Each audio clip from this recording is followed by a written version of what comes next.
Welcome to Andhraprabha. నేను Nageswari. YCP పూర్తిగా కోస్తా జిల్లాల మీద దృష్టి పెట్టింది.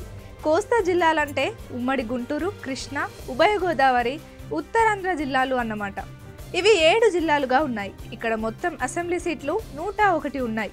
ఇందులో 2019 ఎన్నికల్లో వైసీపీ గెలుచుకున్నది ఏకంగా 84 సీట్లు. అంటే అప్పట్లో వైసీపీ సునామీ అలా బలంగా వీచిందని చెప్పాలి.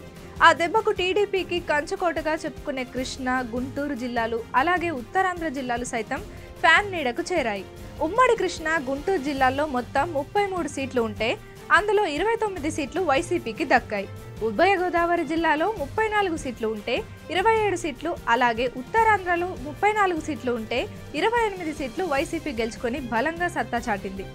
అంటే మొత్తం 101 సీట్లకు 84 సీట్లు సాధించడం అంటే మామూలు విషయం కాదు. అలా టీడీపీ కూసలు అన్ని కదిలించి వేసింది వైసీపీ ఫ్యాన్. కానీ ఇప్పుడు చూస్తే సీన్ కాస్త మారింది.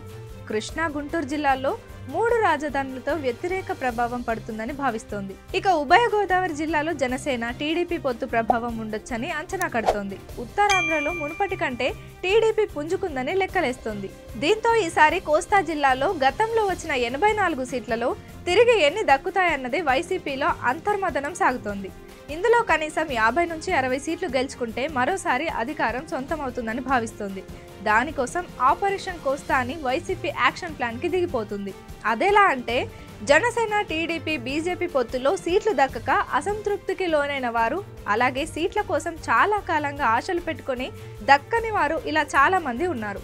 సుమారుగా 100కు 50 నియోజకవర్గాల్లో చూస్తే కూటమిలో అసంతృప్తులు ఈ కోస్తా జిల్లాలో ఉన్నారని వైసీపీ అంచనా కడుతుంది. దీంతో వీరిలో బలమైన నేతలను తమ వైపు తిప్పుకుంటే పొత్తు ఎత్తులు చిత్తు చేయడంతో పాటు 2019 నాటి బలాన్ని తాము తిరిగి పొందేందుకు వీలు కలుగుతుందని కూడా భావిస్తోంది. అందుకే ఆపరేషన్ కోస్తా మొదలుపెట్టిందని అంటున్నారు.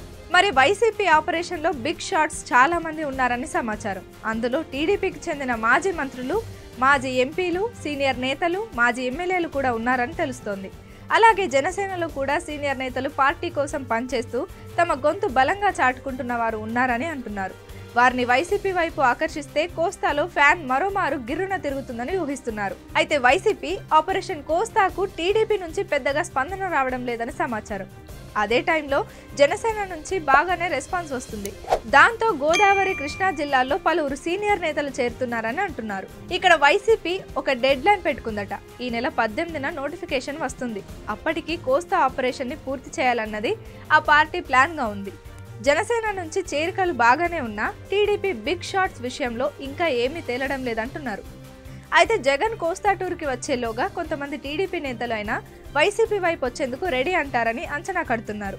అదే జరిగితే టీడీపీ పొత్తులలో వచ్చినా, కూటమి కట్టినా దాని ఫలితాలైతే పెద్దగా ఉండవని వైసీపీ వ్యూహకర్తలు బలంగా నమ్ముతున్నారు. వైసీపీ ఆలోచనల మేరకు ఎవరు ఆ పార్టీ వైపు వస్తారు అన్నది కూడా ఆసక్తికరంగా మారింది. చూడాలి మరి ఏం జరుగుతుందో.